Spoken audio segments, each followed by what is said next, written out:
শুধু ফুচকা না ঢুকে না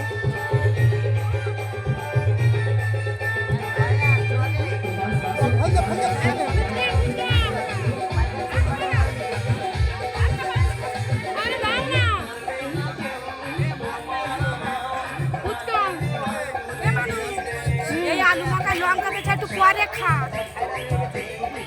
হ্যাঁ টক জল খাবি খাবি।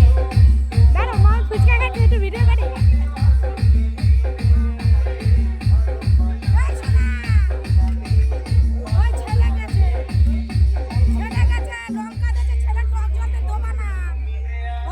তুমি টক খাচ্ছ তেঁতুল সত্যি তুমি